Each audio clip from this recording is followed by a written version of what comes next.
अब हम दूसरा विषय आरंभ करेंगे। कर्म फल की कुछ बातें सुबह हो गई।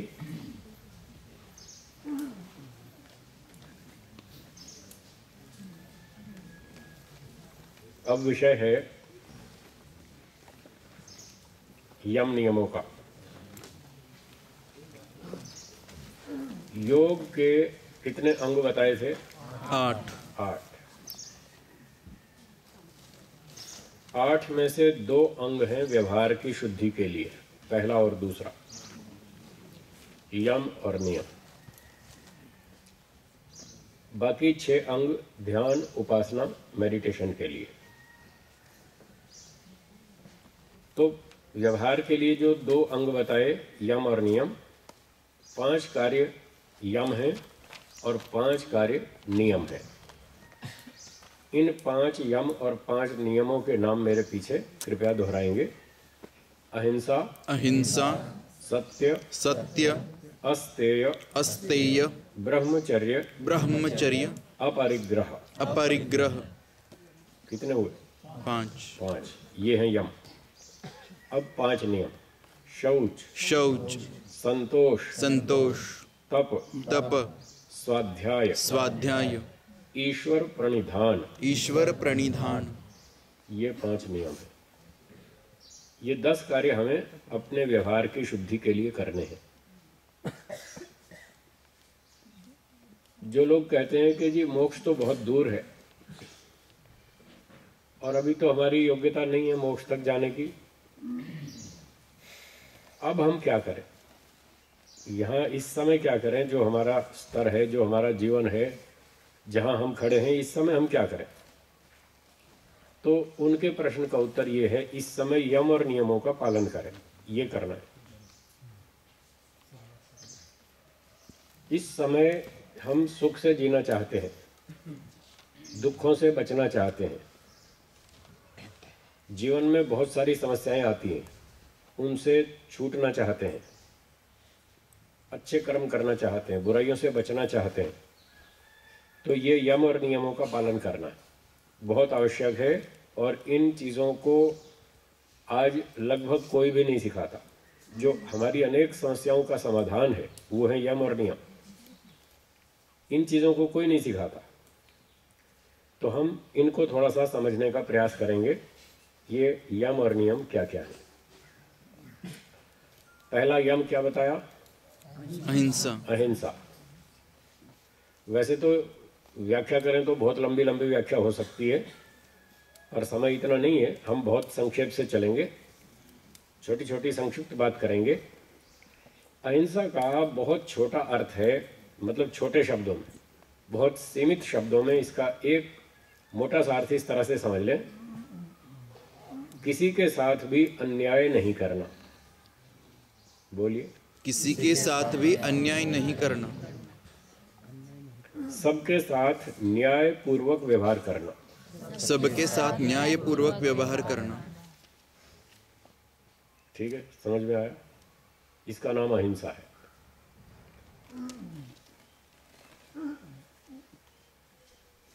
अन्याय व्यक्ति कब करता है? जब मन में किसी से द्वेष करे। जब मन में किसी से द्वेष करेगा तब वो उस पर अन्याय करेगा। मन से भी, वाणी से भी, शरीर से भी, तीनों तरह से अन्याय होता है। सुबह बताया था, मन में किसी के प्रति बुरी बुरी बात सोचना, बुरी भावना रखना, ये न्याय है या अन्याय है? अन्याय। अन्याय। तो मन में किसी के प्रति द्वेष नहीं करना, किसी के बारे में बुरा नहीं सोचना कि इसका एक्सीडेंट हो जाए, हाथ पांव टूट जाए, परीक्षा में फेल हो जाए, दुकान बंद हो जाए, इसके गोदाम में आग लग जाए, ऐसे ऐसे बुरी बात नहीं सोचना, ये अन्याय है। इसका नाम है हिंसा। अन्याय का नाम हिंसा और न्याय का नाम अहिंसा। बहुत संक्षिप्त बात।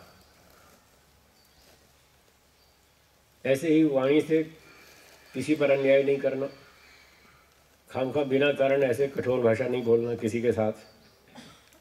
अच्छी भाषा बोलना न्याय की बात है, व्यवहार की बात है। सभ्यता से बोलो, मीठी भाषा बोलो, नम्रता से बोलो। एक विद्वान ने संस्कृत में श्लोक लिखा, आप बोलेंगे मेरे पीछे? अच्छा बोलिए। प्रिय वाक्य प्रदानेन प्रियवाक्य प्रदानेन सर्वे तुष्यन्ति जन्तवः सर्वे तुष्यन्ति जन्तवः तस्मात् तदेव वक्तव्यम् तस्मात् तदेव वक्तव्यम् वचने का दरिद्रता। वचने का दरिद्रता। मीठी भाषा बोलने से सारे प्राणी प्रसन्न होते।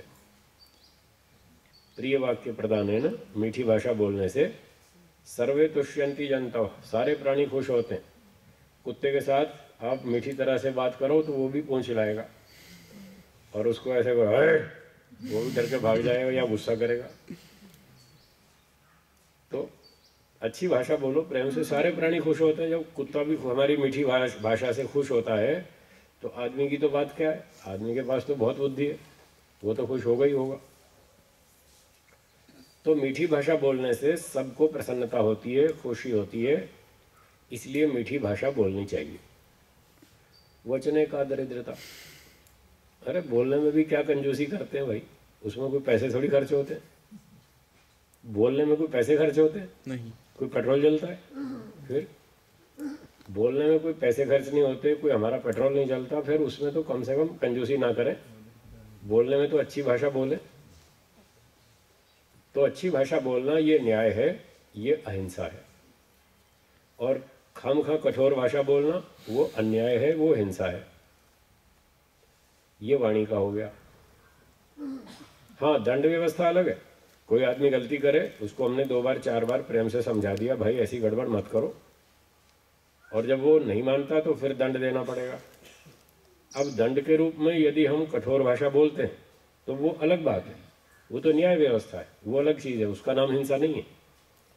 बिना कारण खामखा किसी पर हम कठोर भाषा बोलेंगे तो अन्याय है, तो हिंसा है। ऐसे ही शरीर से खामखा किसी को दुख देना, अन्याय करना, ये शारीरिक हिंसा है।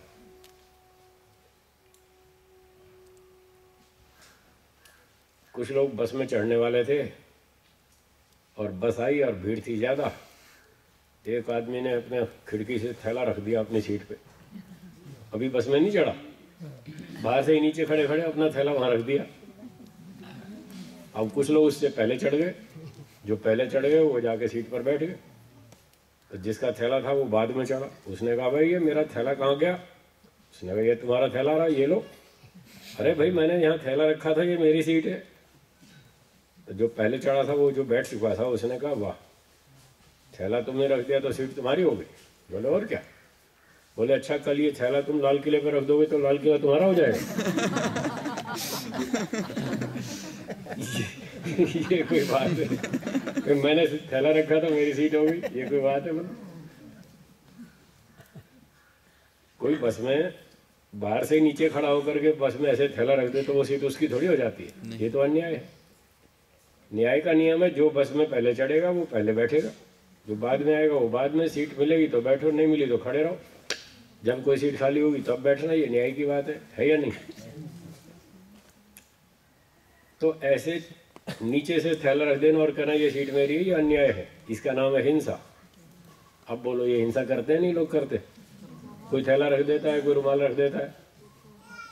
रुमाल रखने से सीट आपकी नहीं हो जाती। हाँ, ये सब गड़बड़ है, ये सारी हिंसा है, इससे हमको बचना है।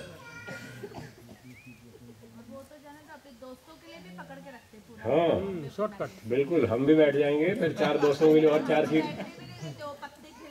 हाँ वही तो, ये सब अन्याय है, ये सब हिंसा है। महर्षि पतंजलि कहते हैं न्याय करो, अन्याय मत करो। जो पहले चढ़ेगा बस में वो पहले बैठेगा। हाँ, किसी का रिजर्वेशन है तो ठीक है, उसका रिजर्वेशन है, उसकी सीट उसको मिलनी चाहिए।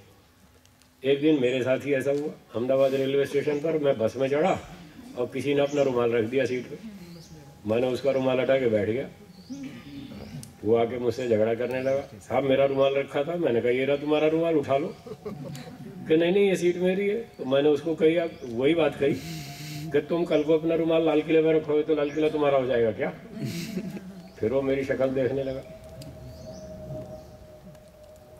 मैंने कहा ये न्याय नहीं है। हाँ, आपकी सीट का रिजर्वेशन है, ये सीट आपकी, बैठो, मैं खड़े होकर जाऊंगा। आपकी सीट रिजर्व की है तो अब तो नहीं बैठूंगा मैं, ये न्याय की बात है। जब आपकी सीट रिजर्वेशन नहीं है तो नियम कहता है जो पहले चढ़ेगा वो पहले बैठेगा।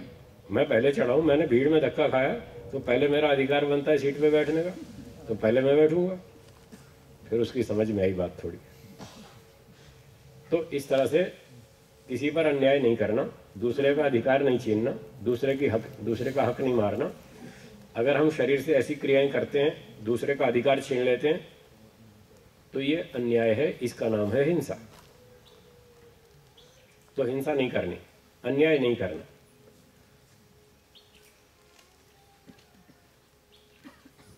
चिड़िया आपके कमरे में घुस आई तो आप क्या करेंगे?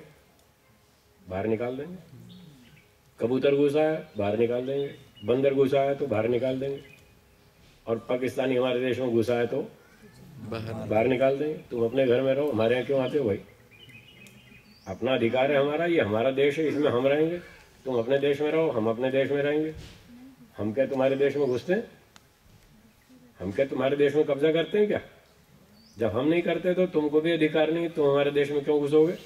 तुम अपने देश में रहो, हम अपने देश में रहेंगे।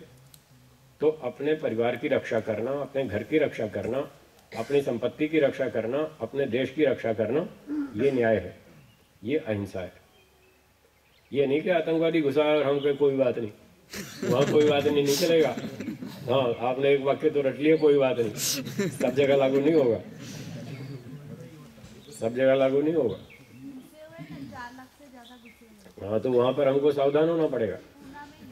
जी हाँ, वहाँ नहीं चलेगा, कोई बात नहीं। ये कोई अनाथालय है क्या हमारा देश? चाहे जो गुस्सा है, हाँ हाँ चले आओ, कोई बात नहीं। अरे ये कोई अनाथालय थोड़ी है, अपने घर में रहो, नाम बदल के रहते हैं। जी। तो अहिंसा की बात समझ में आई, किसी पर अन्याय नहीं करना। दूसरी बात सत्य, दूसरा यम है सत्य। इसकी परिभाषा बोलेंगे और लिखना हो तो लिखेंगे। जो वस्तु जैसी हो, जो वस्तु जैसी हो, उसको वैसा ही जानना, उसको वैसा ही जानना, वैसा ही मानना, वैसा ही मानना, वैसा ही लिखना, वैसा ही लिखना, वैसा ही बोलना, वैसा ही बोलना, वैसा ही व्यवहार करना, वैसा ही व्यवहार करना सत्य कहलाता है। सत्य कहलाता है। आज ये सत्य के ऊपर बहुत झगड़ा है। व्यक्ति सुबह से शाम तक झूठ बोलता है, झूठ मानता है, झूठ लिखता है, और वो स्वीकार नहीं करता कि मैं झूठा हूं। बड़ी समस्या है। हर व्यक्ति अपने आप को सच्चा साबित करना चाहता है, चाहे वो सुबह से शाम तक झूठ बोलता हो, दूसरों पर अन्याय करता हो, छल कपट करता हो, धोखा करता हो, अपने आप को कोई भी दोषी मानना नहीं चाहता। तो इससे हमारा व्यवहार ठीक नहीं चलेगा, इससे व्यवहार में दोष आएगा। आपको ध्यान हो, कभी कभी अखबारों में, टेलीविज़न में, समाचारों में आप पढ़ते सुनते होंगे, इधर पंजाब हरियाणा में एक संप्रदाय है जिसका नाम है सच्चा सौदा। ध्यान आया? सच्चा सौदा के नाम से एक संप्रदाय चलता है, और उसके गुरु का खूब लड़ाई झगड़ा हुआ, दंगा हुआ, मारामारी हुई, पता नहीं क्या क्या हुआ उसके अनुयायियों में दूसरे ग्रुप के साथ। अब नाम है सच्चा सौदा और रोज दंगे करते हैं, वो भी धर्म के नाम पर। धर्म के नाम पर दंगे करते हैं, लड़ाई झगड़े करते हैं, और नाम रखते हैं सच्चा सौदा। ऐसे ऐसे खराब लोग। तो चाहे वो धर्म का क्षेत्र हो, चाहे व्यापार का हो, चाहे सामाजिक सेवा का हो, चाहे कोई हो, अपने आप को सच्चा दिखाएंगे, अपने आप को सच्चा घोषित करेंगे, और काम करेंगे झूठ बोलने का, काम करेंगे घोटाले वाला। तो इसलिए हमको सत्य क्या और असत्य क्या, उसको अच्छी तरह से समझना चाहिए। अपना भी सच और झूठ समझना चाहिए, और दूसरों का भी। हम ऐसा ना हो कि झूठ बोलते रहें और कहते रहें नहीं नहीं हम तो बिल्कुल सच्चे हैं, ऐसी भ्रांति में नहीं रहना। और दूसरे लोग जो झूठ बोलते हैं, धोखा देते हैं, उनके धोखे में भी नहीं फंसना। ये नहीं समझना कि हाँ ये सारे सच्चे लोग हैं और हम बिल्कुल ठीक चल रहे हैं, इनके पीछे चल रहे हैं, बिल्कुल ठीक है, ऐसा नहीं। वरना वो दूसरे लोग आपको बहका देंगे आपकी संपत्ति का शोषण करेंगे, आपकी सेवा का, शक्ति का शोषण करेंगे, पता नहीं क्या क्या करेंगे, फिर उससे हमको हानि होगी, लाभ नहीं होगा। इसलिए सच क्या है उसको जानना बहुत आवश्यक है। तो परिभाषा में ये बताया, जो वस्तु जैसी हो उसको वैसा ही जानना, वैसा ही मानना, वैसा ही लिखना, वैसा ही बोलना, वैसा ही व्यवहार करना, ये सत्य है। उदाहरण, ईश्वर एक है या अनेक? एक। एक ईश्वर एक जगह रहता है या सब जगह? सब जगह। सब जगह। दो बात तो ठीक है, सभी लोग कहते हैं ईश्वर एक है, ये भी मानते हैं कि भगवान सब जगह रहता है। अब तीसरे प्रश्न में झगड़ा है, देखना, यहां से झगड़ा शुरू हो जाएगा तीसरी बात से। जो वस्तु सब जगह रहती हो, ध्यान दीजिएगा, जो वस्तु सब जगह रहती हो उसकी शक्ल, फोटो, आकृति होनी चाहिए या नहीं होनी चाहिए? नहीं होनी चाहिए। ठीक है ना? पक्की बात? पक्का। जम के रहना, भागना नहीं। अब बताइए, किस किस के घर में भगवान की फोटो रखी है? हाथ ऊंचा करेंगे। रखिए ना भगवान की फोटो। अब बताइए, वो फोटो भगवान की है या किसी और की है? किसी और की। अब देखो, सोच में पड़ गए जवाब नहीं दे रहे। अभी तो आपने कहा था कि जो वस्तु सब जगह रहती हो उसकी फोटो, शक्ल, आकृति नहीं होती, नहीं होनी चाहिए। जो वस्तु सब जगह रहती है उसकी फोटो, शक्ल, आकृति नहीं होनी चाहिए। और आपने स्वयं बोला था भगवान सब जगह रहता है। अब बताओ, भगवान की फोटो, शक्ल, आकृति है या नहीं है? नहीं है ना? तो आपके घर में जो फोटो रखी है वो भगवान की फोटो नहीं है, आप उसको भगवान की फोटो माने बैठे हैं। यही तो भूल है, यही तो असत्य है, इसको छोड़ना है। अब देखना, सब घबरा जाएंगे। अच्छा, वो भगवान की फोटो नहीं है, 50 साल से हमारे घर में रखी है। कोई कहेगा 5 पीढ़ी से हमारे दादा परदादा सब वैसी को मानते आ रहे हैं। हाँ, हो सकता है आपके यहाँ 200 साल से, 500 साल से वही मानते चले आ रहे हो, 20 पीढ़ी से मानते आ रहे हो। आपके घर में जो फोटो रखी है उसको आप भगवान की फोटो मानते हैं। फोटो हो, मूर्ति हो, जो भी हो, उसको आप भगवान की फोटो मानते हो। ऐसा हो सकता है आपके परिवार में 10-20 पीढ़ी से ये बात चल रही हो, परंतु इसका अर्थ ये नहीं है कि वो 20 पीढ़ी से चल रही है तो वो सत्य है, ये इसका अर्थ नहीं है। देश में करोड़ों लोग इन फोटोओं को, मूर्तियों को ही भगवान मानते हैं, हाँ या ना? हाँ। मानते हैं ना? अब करोड़ों लोग मानते हैं, बहुमत इस बात को मानता है, तो इसका अर्थ ये नहीं कि वो सच है। इसका अर्थ ये नहीं है। बहुत सारे लोग झूठ को भी मानते हैं, उसको वो सच मानते हैं, गलत को भी सही मानते हैं। बहुमत जिसको बात को मानता है वो सत्य ही होगी, ये कोई गारंटी नहीं है, ये कोई कसौटी नहीं है। बहुमत वाले लोग गलत भी होते हैं। कैसे होते हैं? एक उदाहरण सुनिए। अच्छा, ये बताइए, भारत के संविधान में, कॉन्स्टिट्यूशन ऑफ इंडिया, क्या उसमें कहीं पर लिखा है कि झूठ बोल सकते हैं? नहीं। झूठ बोलना कानूनी है, लीगल है? नहीं लिखा ना। अब ये बताइए, भारत की जनसंख्या 100 करोड़ से ऊपर है, तो इसमें बहुमत जो है वो सच बोलता है या झूठ बोलता है? झूठ बोलते। देखो, सारे गलत हैं कि नहीं? करोड़ों व्यक्ति सब गलत, झूठ बोलते हैं और कानून के विरुद्ध है। कानून में कहीं नहीं लिखा झूठ बोलने की छूट है, और करोड़ों आदमी झूठ बोलते हैं। जब मौका मिलता है तभी झूठ बोलते हैं। दिन में कितनी बार झूठ बोलते हैं? इसलिए ये कोई कसौटी नहीं है कि बहुत सारे लोग जिस बात को माने वो सच ही होगी, कोई गारंटी नहीं, गलत भी होती है। ये आपको मैंने प्रमाण दिया। तो जैसे बहुत सारे लोग झूठ बोलते हैं और वो इल्लीगल है, कानून के विरुद्ध है, अनुचित है, ऐसे ही बहुत सारे लोग भगवान की मूर्तियां मानते हैं, फोटो मानते हैं, उन मूर्तियों की पूजा करते हैं, फोटो की पूजा करते हैं, वो गलत, वो ईश्वर नहीं है। और वो जो आप पूजा करते हैं फोटोओं की, वो ईश्वर की पूजा नहीं है। तो फिर ईश्वर क्या है? ईश्वर एक है, वो आपकी बात ठीक। ईश्वर सब जगह रहता है, ये बात ठीक है। जो वस्तु सब जगह रहती है उसकी फोटो, शक्ल नहीं हो सकती, तो ईश्वर की कोई फोटो नहीं है, कोई शक्ल नहीं है, वो निराकार है, ये सत्य है। जिसकी शक्ल होती है, फोटो होती है, वो सब जगह नहीं रह सकती, और जो वस्तु सब जगह रहती है उसकी शक्ल नहीं हो सकती। दोनों बातें विरोधी हैं। एक बात हो सकती है, अगर आप ईश्वर की शक्ल मानते हैं, फोटो मानते हैं, आकृति मानते हैं, तो फिर वो सर्वव्यापक नहीं हो सकता, और अगर सर्वव्यापक मानते हैं तो फिर फोटो शक्ल वाला नहीं हो सकता। दोनों में टक्कर। अब आपको फैसला करना है कौन सी बात ठीक है, फोटो वाला शक्ल वाला या निराकार? निराकार। बस तो फिर ये सत्य है, इसको मानो, इसको जानो, इसको मानो, ऐसा ही व्यवहार करो, इसका नाम है सत्य। तो जब ध्यान पूजा करनी हो, ईश्वर की उपासना करनी हो, तो फोटो रखने की आवश्यकता नहीं है। वैसे भी फोटो वाले क्या करते हैं, जब ध्यान करते हैं तो आंख तो बंद ही कर लेते हैं, करते हैं नहीं? करते। मूर्ति वाले, फोटो वाले जब ध्यान करते हैं तो आंख तो बंद ही करते हैं। तो इससे भी सिद्ध हुआ कि ध्यान में फोटो की कोई जरूरत नहीं। जब आंख बंदी कर ली तो फोटो हो या ना हो सामने क्या फर्क पड़ता है? मंदिर में जाएंगे, घंटी बजाएंगे, वहां भी 1 मिनट के लिए आंख बंद करेंगे। इससे सिद्ध हुआ कि भगवान का ध्यान तो आंख बंद करके ही होता है, बाहर से नहीं होता। आंख खोलने की जरूरत नहीं, क्योंकि भगवान आंख से देखने की चीज नहीं है। नहीं है। इसलिए आंख से मत देखो, वो दिखेगा भी नहीं आंख से, उसकी शक्ल ही नहीं तो दिखेगा क्या? फिर भी लोग बालाजी तिरुपति वो लंबी लंबी लाइन लगती है, देखा? घंटों घंटों लाइन में लगे रहते हैं। किस लिए लगे भाई? भगवान का दर्शन करने। अच्छा, कितनी देर दर्शन होते हैं? 10 सेकंड। 10 भी बहुत सेकंड भी मुश्किल से, 5-10 सेकंड के लिए वो इतनी धक्के खाते हैं, 10-10 घंटा लाइन में लगते हैं। हाँ, वो जल्दी हो जाता है। और 100 रुपये दो तो बैक डोर से और जल्दी हो जाएगा।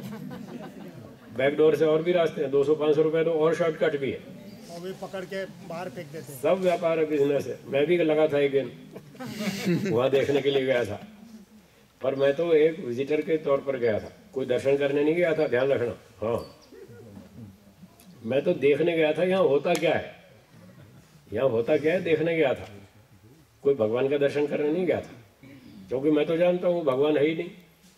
और बड़ी मजे की बात, बालाजी की बात सुनाऊं आपको।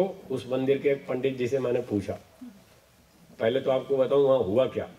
5 घंटा तो मैं खुद लाइन में लगा रहा, कभी नहीं लगता मैं लाइन में इतना लंबा, पर मैंने कहा आज देखना है यहाँ होता क्या है, इसलिए मैंने कहा कोई बात नहीं, 5 घंटा लगेंगे। और 5 घंटा सरकते सरकते सरकते जब नंबर आया तो जिस गेट से हमको अंदर भेजा गया, एक गेट पे पंडित जी खड़े थे, उसने यूं मारा पीठ पे धब्बा, यूं चलो अंदर, मारा एक धक्का अंदर। और उसने अंदर धकेल दिया तो हमने देखा कौन सी मूर्ति है भाई, ये है, और एकदम काली काली, यही है बालाजी। अभी हम 10-5 सेकंड खड़े होके देख ही रहे थे, इधर दूसरे पंडित ने यहाँ से पकड़ा और पकड़े मारा धक्का, बाहर चलो बाहर, हो गया। बोले हाँ हो गया, बस इतना ही दर्शन। अरे 10 सेकंड के लिए तुमने हमको 5 घंटा धक्का खिलाया। बोले बस इतना ही होता है यहाँ। एक ने धक्का मारा चलो अंदर, दूसरे ने धक्का मारा चलो बाहर, हो गया दर्शन। चलो फिर हम बाहर चले गए। बाहर जा करके फिर एक पंडित जी से पूछा, हमने कहा पंडित जी एक बात नहीं समझ में आई। बोले क्या? हमने कहा पंडित जी यहाँ बहुत भीड़ लगती है हर साल, और बहुत सारे लोग आते हैं हर रोज, और अपने बाल कटा के जाते हैं वहां पर, और बड़ी बड़ी अपनी मनोकामना रखते हैं, मन्नत मानते हैं। तो हमने पूछा ये आपके बालाजी जो है देवता जी, ये लोगों की मनोकामना पूरी करते हैं? अब उन पंडित जी का उत्तर सुनिए। वो पंडित जी भी उस दिन मूड में थे और बिल्कुल फुर्सत में थे, बड़ी अच्छी तरह उन्होंने मुझसे समझाया, बढ़िया बात कही। मैंने कहा पंडित जी क्या ये बालाजी इन भक्तों की कामना पूरी करते हैं? बोले नहीं करते। तो मैंने कहा इतनी भीड़ क्यों लगती है? अब उनका उत्तर सुनिए ध्यान से। उनका उत्तर है, मैं अपनी ओर से कुछ नहीं कह रहा। उन्होंने कहा ये हमारे देश की जनता मूर्ख है और हम इसकी मूर्खता का लाभ उठाते हैं। मैंने कहा बात समझ में नहीं आई, थोड़ा खोल के बताइए, कैसे मूर्ख है जनता और आप कैसे लाभ उठाते हैं? बोले देखो, आपने गणित पढ़ा है? मैंने कहा पढ़ा है। तो बोले गणित में एक संभावना का नियम है, लॉ ऑफ प्रोबेबिलिटी। आपने भी पढ़ा होगा, पढ़ा है ना? तो मैंने कहा पढ़ा तो है। तो बोले वो क्या होता है संभावना का नियम? मैंने कहा संभावना का नियम ये होता है कि 100 व्यक्ति किसी काम को करेंगे तो सबके सब फेल नहीं हो जाएंगे। मान लो 100 विद्यार्थी परीक्षा में बैठेंगे तो सारे तो फेल नहीं हो जाएंगे, कुछ तो पास हो ही जाएंगे। जो अच्छी तरह पढ़ते हैं, मेहनत करते हैं, वो पास हो जाएंगे। 30, 40, 50, 60, 70 जो मेहनत करते हैं वो पास हो जाएंगे, उनकी संभावना है। और जो मेहनत नहीं करते वो फेल हो जाएंगे। बोले हाँ बिल्कुल ठीक। तो बोले हमारे यहाँ जो जनता आती है और जो मनोकामना रखती है और उनकी मनोकामना पूरी होती है, वो संभावना के नियम से पूरी होती है। ये हमारा मट्टी का देवता कुछ नहीं जानता। ये उसने बोला, ये हमारा मट्टी का देवता कुछ नहीं जानता, ना उनकी बात सुनता, ना इसके कान है, ना कोई प्रार्थना सुनता, ना आशीर्वाद देता, ये कुछ नहीं करता। लोग मूर्ख हैं, हम उसका लाभ उठाते हैं। तो मैंने कहा कैसे उठाते हैं लाभ? बोले देखो, मान लो एक वर्ष हमारे यहाँ 100 व्यक्ति आए और सब के सब अपनी अपनी कोई ना कोई मनोकामना रख करके गए, अपनी मन्नत मना करके गए, और वो कह के जाते हैं कि अगर हमारी ये कामना पूरी हो गई तो हम अगले वर्ष फिर आएंगे और खूब सारा दान चढ़ाएंगे। तो मैंने कहा ठीक है। फिर क्या हुआ? बोले वो 100 व्यक्ति अपने घर चले गए अपनी मनोकामना रख करके। तो वो घर जाके उस काम की पूर्ति के लिए कुछ मेहनत भी तो करेंगे। मैंने कहा बिल्कुल करेंगे। किसी की नौकरी नहीं लग रही, बेचारा नौकरी ढूंढने के लिए हाथ पैर मारेगा, ठीक है। और किसी की शादी नहीं हो रही, वो शादी के लिए प्रयास करेगा, कोई लड़का लड़की ढूंढेगा। किसी का मुकदमा चल रहा है, वो वकील साहब को ढूंढेगा, भाई हमारा मुकदमा जितवाओ, हमारा समस्या है इसको पार कराओ। ऐसे ऐसे सब लोग अपने अपने काम के लिए कुछ तो मेहनत करेंगे। मैंने कहा बिल्कुल करेंगे। तो बोले 100 व्यक्ति अपने अपने काम के लिए प्रयत्न करेंगे, क्या 100 के 100 फेल हो जाएंगे? मैंने कहा नहीं, कुछ का तो काम बनेगा, जो मेहनत करेंगे उनका काम बन जाएगा। तो बोले जो मेहनत करेंगे पास हो जाएंगे, उनका कार्य सिद्ध होगा उनकी अपनी मेहनत से, और यश मिलेगा हमारे इस मट्टी के देवता को, बालाजी को। मैंने कहा ये तो बात ठीक है। बोले बस यही तो मूर्खता उनकी कार्य सिद्धि होती है उनकी मेहनत से, और यश मिलता है हमारे इस मट्टी के देवता को। तो वो लोग ये समझते हैं ये बालाजी के आशीर्वाद से हमारा काम सिद्ध हुआ, इसलिए मैं कहता हूँ वो मूर्ख है। तो मैंने कहा फिर क्या होगा? बोले होगा यूं कि मान लो 100 में से 50 आदमियों का कार्य सिद्ध हो गया। मैंने कहा हाँ, तो वो तो हमारे पक्के ग्राहक हो गए। मैंने कहा बिल्कुल हो गए, वो तो यहाँ जरूर आएंगे, बिल्कुल आएंगे। फिर क्या करेंगे? वो 50 आदमी एक एक व्यक्ति 10-10 में प्रचार करेगा, देखो हम बालाजी गए थे और हमारी मनोकामना पूरी हो गई, बालाजी बहुत अच्छा देवता है, तुम भी चलो हमारे साथ चलो। तो अगली बार वो जब आएंगे यहाँ दान चढ़ाने के लिए, जो वो बोल करके गए थे, तो एक एक व्यक्ति 10-10 में तो प्रचार करेगा और 2-3-4 को अपने साथ पकड़ के लाएगा। मैंने कहा साथ कैसे पकड़ लाएगा? वो कहने लगे वो इतना भगत बन जाएगा, पक्का हो जाएगा, वो कहेगा यार एक बार तो चलो मेरे साथ, तुम्हारा खर्चा मैं दूंगा, किराया भाड़ा मैं भरूंगा, तुम चलो सब, एक बार चलो जरूर। ऐसे 2-3 को अपने साथ पकड़ के लाएगा। तो मैंने कहा फिर?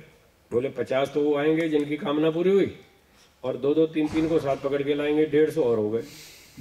तो 50 और 150 कितने हुए? 200। पहले साल आए 100, अगले साल आए 200। ऐसे हमारी संख्या बढ़ती है और हमारा दान बढ़ता जाता है, और ऐसे लोगों की मूर्खता का हम लाभ उठाते हैं। बोलो समझ में आई बात? हाँ। मैंने कहा समझ में आई, आपको भी समझ में आ गई होगी।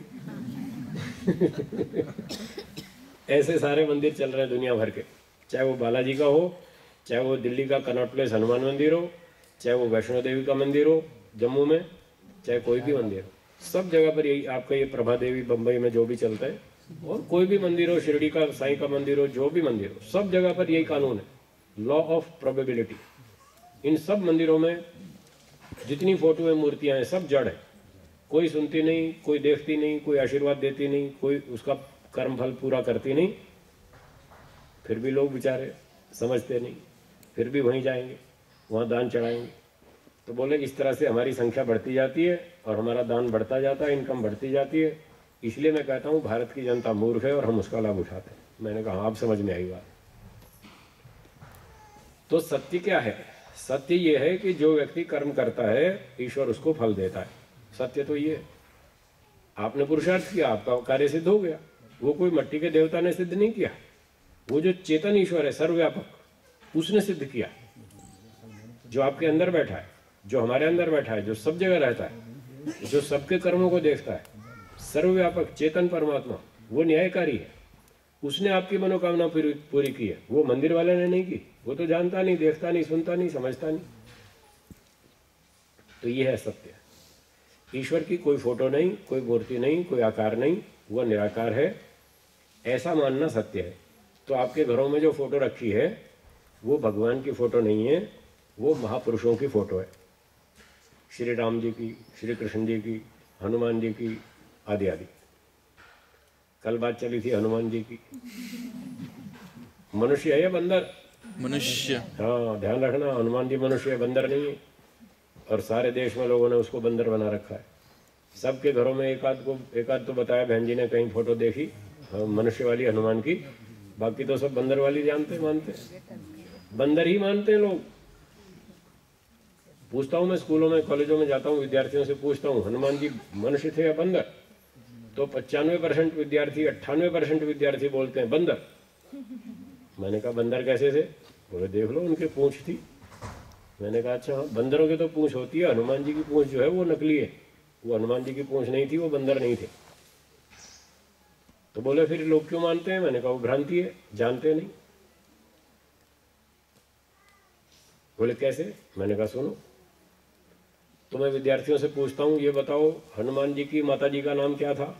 अंजनी। है जी, अंजनी। अंजनी। और हनुमान जी के पिताजी का नाम क्या था? केसरी। पवन। कोई पवन, कोई केसरी, ऐसे दोनों नाम चलते। तो मैंने पूछा, ये पवन और अंजनी, उसके माता पिता जो थे, ये दोनों मनुष्य थे या बंदर थे? मनुष्य। तो क्या मनुष्यों के बंदर पैदा होते हैं? नहीं। हैं जी, मनुष्यों के बंदर पैदा होते हैं? जब माता पिता दोनों मनुष्य थे तो हनुमान बंदर कैसे हुआ? उन्हीं का ही तो बेटा था ना।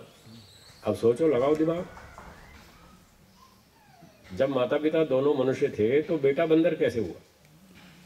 डार्विन ने तो ये सिखाया था, बंदर से आदमी बना, और ये आदमी से बंदर पैदा कर रहे हैं, और उल्टी गंगा बहा रहे हैं। वैसे तो डार्विन का सिद्धांत भी फेल हो चुका है, कल बताया था ना। जेनेटिक इंजीनियरिंग वालों ने डार्विन का सिद्धांत भी फेल कर दिया, वो गलत है। बंदर से आदमी नहीं बना, ना बंदर से आदमी बना, ना आदमी से बंदर, दोनों बात झूठ है। नहीं, और हनुमान चालीसा भी जब पढ़ते हैं ना, तो जय जय जय हनुमान चालीसा, उसके अंदर भी जो एक्सप्लेनेशन है 4 वेदों का, वो हाँ, उसमें भी लिखा। तो बंदर तो कभी पढ़ भी नहीं सकता, वो तो फाड़ के फेंक देगा किताब। बिल्कुल ठीक बात। और उसमें उसको सबसे ज्यादा ज्ञानी मानी माना हुआ। तो मैं वही बोलती हूँ, वो पढ़ो, सबको बोलती ठीक हूँ बात। पढ़ो, और उसमें से मैं प्रूव करती हूँ कि वो कैसा इंसान है। ठीक बात। बहुत सारे प्रमाण है, ये तो मैंने एक रखा आपके सामने। ऐसे बहुत सारे प्रमाण है जिनसे ये सिद्ध होता है हनुमान जी मनुष्य थे, बंदर नहीं थे। तो एक प्रमाण तो समझ में आ गया ना। हाँ जी, ये बंदरों को कूदने दो, आप हमारी बात सुनिए। वो तो कूदते रहेंगे, इनका तो काम ही कूदने का है, ये तो कूदते रहेंगे। पर हनुमान ऐसे नहीं कूदते थे, वो मनुष्य थे, अच्छे विद्वान मनुष्य थे। तो मैंने पहली बात बताई, हनुमान जी के माता पिता मनुष्य थे। जब माता पिता मनुष्य थे तो बेटा बंदर नहीं हो सकता। ऐसे बहुत सारे प्रमाण हैं। मान लीजिए आपका छोटा बच्चा कोई भीड़ में, बाजार में खो जाए, बाजार में भीड़ में खो गया, और आप अपने बच्चे का फोटो उसको देवें, बंदर को, भाई ये लो मेरे बच्चे का फोटो है, जरा इसको ढूंढ लाओ, बाजार में से, भीड़ में से ढूंढ लाओ, ये फोटो देखो और ढूंढ लाओ। तो वो बंदर अब वो फोटो देखकर आपके बच्चे को ढूंढ लाएगा भीड़ में से? नहीं ढूंढ सकता ना। और हनुमान जी सीता जी को ढूंढ लाए कि नहीं? बताओ बंदर कैसे हुए? सोचो तो सही, विचार ही नहीं करते लोग, बस आंख बंद करके एक के पीछे एक चलते जा रहे हैं। सोचो, दिमाग दिया भगवान ने, बुद्धि दी है, सोचो सच क्या और झूठ क्या। हनुमान जी सीता जी को ढूंढ लाए, इससे सिद्ध हुआ कि वो मनुष्य थे, पढ़े लिखे थे, समझदार थे, बुद्धिमान थे, बंदर नहीं थे। बंदर नहीं ढूंढ सकता। और पायलट ऑफिसर थे। हाँ, बहुत सारी बातें मैं और सुनाता हूँ। तीसरी बात, आपने रामायण सीरियल देखा? देखा। रामायण सीरियल में बाली को देखा, सुग्रीव को देखा, हनुमान को देखा, सब एक ही जाति के थे ना। हाँ। अब बाली और सुग्रीव की पत्नियां देखी या नहीं देखी? देखी। देखी ना। वो बंदरियां थी या मनुष्यों वाली थी? मनुष्य। बाली और सुग्रीव की पत्नियां मनुष्यों वाली थी। क्या बंदरों की शादी मनुष्यों की स्त्रियों के साथ होती है? नहीं। या आप लोग तैयार हैं शादी करने को बंदरों से? कोई तैयार है? हाँ या ना? नहीं है ना। जब पति बंदर थे तो पत्नियां भी बंदरियां होती, और पत्नियां मनुष्य वाली थी तो पति भी मनुष्य होने चाहिए। पति बंदर कैसे हुए? तो रामानंद सागर से ये बात पूछी गई। सीरियल बनाया जिसने, रामानंद सागर से ये बात पूछी कि साहब जब उनकी पत्नियां मनुष्यों वाली थी तो पति बंदर कैसे हुए, हनुमान बंदर कैसे हुए? तो रामानंद सागर ने टेलीविजन में उसका उत्तर दिया प्रश्न का, मैं भी नहीं मानता कि हनुमान बंदर था, बाली सुग्रीव बंदर थे, मैं भी नहीं मानता। तो बोले फिर तुमने दिखाया क्यों? बंदर क्यों दिखाया उनको? बोले अगर मैं मनुष्य बनाकर दिखाता तो ये भारत की जनता मेरा सर फोड़ देती, इसलिए मैंने बंदर दिखाया। ये भारत की जनता को समझ में नहीं आता, इसलिए मजबूरी में दिखाना पड़ा मुझे। ये उत्तर था उसका। और वाल्मीकि रामायण पढ़िए, देखिए उसमें लिखा है, बढ़िया रावण का इतिहास उसमें लिखा है। श्री राम जी ने लक्ष्मण जी को बताया कि अभी अभी मैंने जिससे बात की है इसका नाम है हनुमान, और ये हनुमान ऋग्वेद का विद्वान है, यजुर्वेद का विद्वान है, सामवेद का विद्वान है, 3 वेदों का विद्वान है, और व्याकरण शास्त्र में एक्सपर्ट है। बहुत अच्छी शुद्ध भाषा बोलता है, एक भी गलती नहीं करता, बढ़िया, इतनी बढ़िया स्पष्ट भाषा बोलता है, ग्रामेटिक मिस्टेक एक भी नहीं है। अब बताइए ये हनुमान की योग्यता बताइए वाल्मीकि रामायण में। 3 वेदों का विद्वान और ग्रामर में एक्सपर्ट, बताइए बंदर ऋग्वेद पढ़ सकता है? नहीं। यजुर्वेद पढ़ सकता है? सामवेद पढ़ सकता है? ग्रामर में एक्सपर्ट हो सकता है? नहीं। तो फिर बताइए हनुमान तो इतना विद्वान था, बंदर कैसे हुआ? और ये बाली सुग्रीव जो थे, हनुमान, ये सब एक ही ग्रुप के थे ना। अच्छा, ये जो बंदर होते हैं, जैसे आप देख रहे हैं पेड़ों पर कूद रहे हैं, बंदर पेड़ों पर कूदते हैं या किसी स्टेट के मालिक भी होते हैं? नहीं। मालिक होते हैं। और बाली सुग्रीव मालिक थे या नहीं थे? तो बताओ बंदर कैसे हुए? अगर वो बंदर थे तो किसी स्टेट के मालिक नहीं हो सकते, राजा नहीं हो सकते, और वो तो राजा थे। और हनुमान उनका महामंत्री था, सुग्रीव का महामंत्री था हनुमान। बताइए बंदर कैसे हुए? तो ये सब भ्रांतियां हैं लोगों की, ऐसी झूठ बातें लोग माने बैठे, और अपने अच्छे अच्छे विद्वान महापुरुषों को उन्होंने बंदर बना दिया। ये उनका सम्मान नहीं है, ये उनका अपमान है। अच्छा, आपने अगर हनुमान चालीसा भी पढ़ा हो, किसी ने पढ़ा है हनुमान चालीसा? पढ़ा है ना? तो हनुमान चालीसा में आपको 4-5वें वाक्य में मिलेगा, कांधे मूंज जनेऊ साजे, हैं, और हाथ में ध्वजा बिराजे। क्या है वो? 1-2 शब्द ऊंचे नीचे हो गए। हाथ में ध्वजा बिराजे,